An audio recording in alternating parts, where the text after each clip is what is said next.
Kasih karunia dan damai sejahtera dari Allah Bapa dan dari anaknya Tuhan Yesus Kristus menyertai saudara-saudara. Amin. Salam, ora samanginang. Selamat bertemu kembali dalam renungan harian Gereja HKBP Surabaya di hari Selasa 28 April 2026.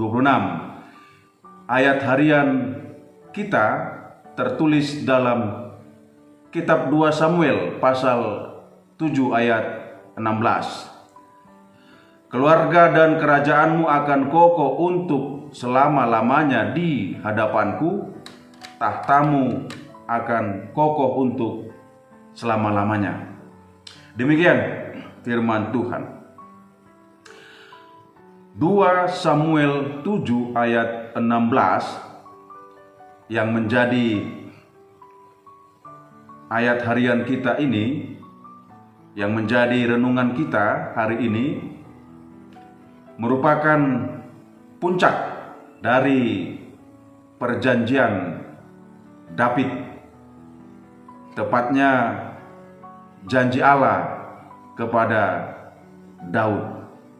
Dan adapun yang menjadi tema renungan kita berbunyi, tahta yang kekal dalam dunia yang berubah.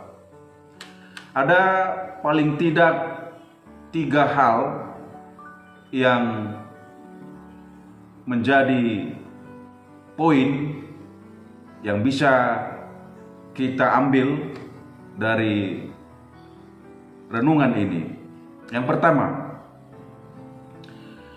janji yang melampaui usia, kedaulatan Allah. Pada saat ini diucapkan, artinya pada saat janji Allah kepada Daud ini diucapkan, sebenarnya Daud ingin membangun sebuah rumah bagi Allah, ingin membangun bait suci. Namun Allah justru membalikkan keadaan dengan berjanji akan membangun rumah. Dalam hal ini merujuk kepada keturunan atau dinasti bagi Daud. Poin utamanya adalah Tuhan tidak membutuhkan bangunan kita, tetapi kita membutuhkan janjinya. Kehidupan kita seringkali naik turun, pekerjaan berganti, kesehatan bisa menurun, dan hubungan bisa retak. Namun janji Tuhan dalam ayat ini menggunakan kata selama-lamanya. Ini menunjukkan bahwa rencana Allah tidak dibatasi oleh waktu maupun kematian. Hal kedua yang bisa kita lihat dari firman Tuhan ini, kesetiaan Allah di tengah kegagalan manusia. Bapak Ibu saudara-saudara, jika kita membaca sejarah raja-raja Israel setelah Daud, kita akan menemukan banyak kegagalan, dosa, dan pembuangan. Secara logika manusia, tahta Daud seharusnya sudah musnah. Namun Allah tetap memegang kata-katanya. Ini adalah penghiburan bagi kita saat ini. Kesetiaan Allah tidak bergantung pada kesempurnaan kita. Ketika kita merasa hidup kita sedang runtuh, sedang jatuh, sedang gagal, sedang tidak punya pengharapan. Ingatlah bahwa Allah sedang membangun sesuatu yang jauh lebih kokoh dari apa yang bisa kita bayangkan. Yang ketiga, penggenapan sempurna dalam Kristus. Bagaimana mungkin sebuah tahta manusia bisa bertahan selama-lamanya? Secara historis, kerajaan Israel kuno telah berakhir. Namun ayat ini mengarahkan pandangan kita kepada Yesus Kristus, Sang Anak Daud. Kalau kita baca dalam Lukas 1 ayat 32 sampai dengan 33, Malaikat Gabriel mengutip janji ini saat memberitakan kelahiran Yesus. Tuhan Allah akan mengaruniakan kepadanya tahta Daud, bapa leluhurnya, dan seterusnya.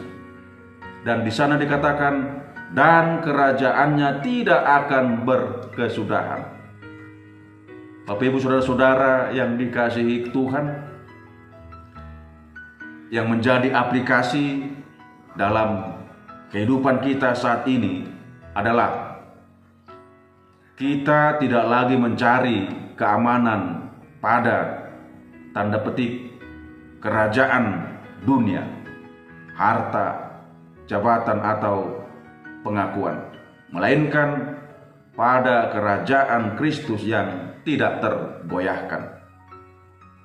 Kesimpulannya, janji dalam 2 Samuel 7 ayat 16 ini adalah pengingat bahwa masa depan kita, masa depan orang percaya, orang beriman, tidak berada di tangan keberuntungan atau usaha kita semata, melainkan di dalam genggaman Allah yang setia.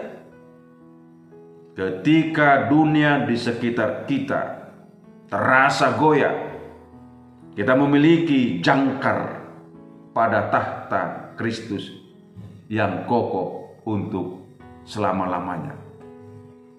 Kiranya firman Tuhan ini boleh meneguhkan, menyegarkan, terlebih menguatkan iman kita kepada Kristus Yesus, Tuhan dan Juru Selamat kita.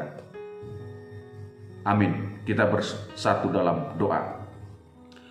Terima kasih Tuhan, kami sudah mendengarkan firman-Mu. Biarlah firman-Mu itu boleh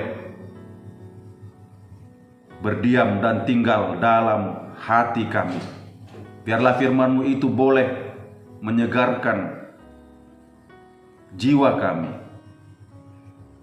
Tuhan berjanji kepada Daud bahwa keluarga dan kerajaannya akan kokoh untuk selama-lamanya. Dan janji itu juga yang kami pegang di dalam Kristus Yesus, di dalam Tuhan Yesus. Berjanji kepada siapa saja yang percaya, Tuhan akan senantiasa menyertai, memelihara hidup kami, serta segala sesuatu yang kami jalani dalam hidup ini, semuanya sesuai dengan rencana Tuhan. Biarlah firman-Mu itu boleh meneguhkan iman percaya kami. Berkati gereja-Mu, berkati seluruh jemaat-Mu. Ampuni dosa kesalahan kami. Dalam Kristus kami sudah berdoa dan mengucap syukur. Anugerah Tuhan kita Yesus Kristus, kasih setia Allah Bapa dan persekutuan Roh Kudus menyertai saudara-saudara. Amin.